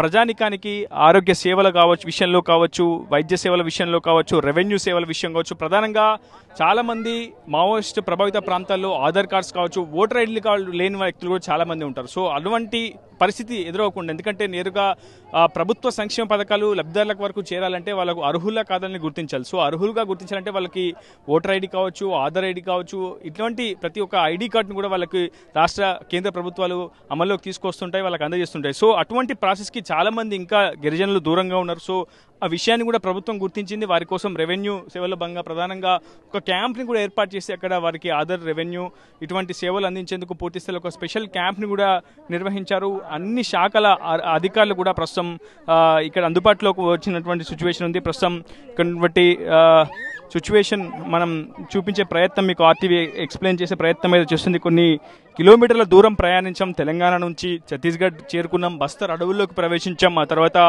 కలిమెల క్యాంప్ కావచ్చు, జీడిమెల్లి క్యాంప్ కావచ్చు, ఇలా అనేక సిఆర్పిఎఫ్ క్యాంపులు దాటుకొని భద్రతా బలగాల సహకారంతో ప్రస్తుతం మనం ఈ ప్రాంతానికి చేరుకున్నాం. ఇక్కడ చూస్తున్నాం కదా, వాళ్ళంతా కూడా దాదాపు విద్యకు దూరంగా, అదేవిధంగా వైద్య ఆరోగ్య సేవలకు దూరంగానే ఉన్నటువంటి చిన్నారులంతా కూడా ప్రస్తుతం వైద్య సేవలు పొందినటువంటి సిచ్యువేషన్ ఉంది. వాళ్ళకి కావాల్సినటువంటి న్యూట్రిషన్ కూడా ఇక్కడ ఉన్నటువంటి వైద్య సేవల బృందం అయితే అందిస్తుంది. ఇందులో ప్రధానంగా భద్రతా బలగాలు కూడా తమదైనటువంటి పాత్ర పోషిస్తున్నారు. వాళ్ళ వంతు సహకారం కూడా అందిస్తున్నారు. పూర్తిగా చుట్టుపక్కల ఉన్నటువంటి అనేక గ్రామాల్లో చాలామంది కూడా ఇక్కడ క్యాంప్కి తరలి వచ్చినటువంటి సిచ్యువేషన్ అయితే ఉంది.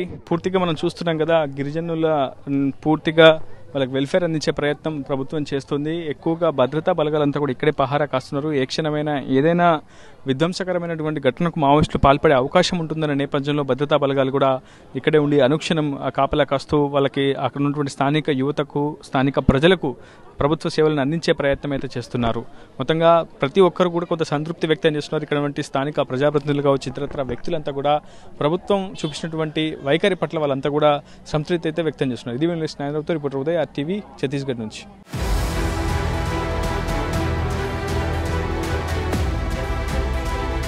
ఎంతో సాహసం చేసి దండకారణ్యంలో నెలకొన్న వాస్తవ పరిస్థితులను మీకు వివరించే ప్రయత్నం చేశాను.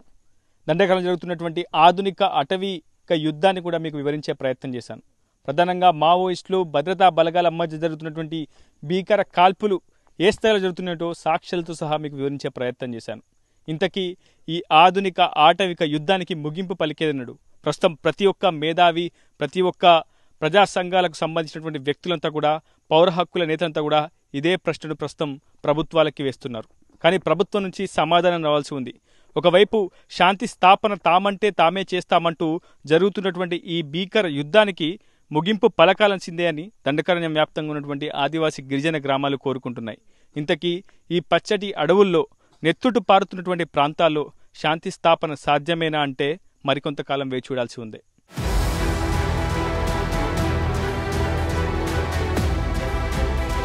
మరిన్ని వీడియోస్ కోసం ఛానల్ ని సబ్స్క్రైబ్ చేయండి. లేటెస్ట్ అప్డేట్స్ కోసం వాట్సాప్ ఛానల్ ని ఫాలో అవ్వండి. ఆ లింక్ డిస్క్రిప్షన్ లో ఉంది.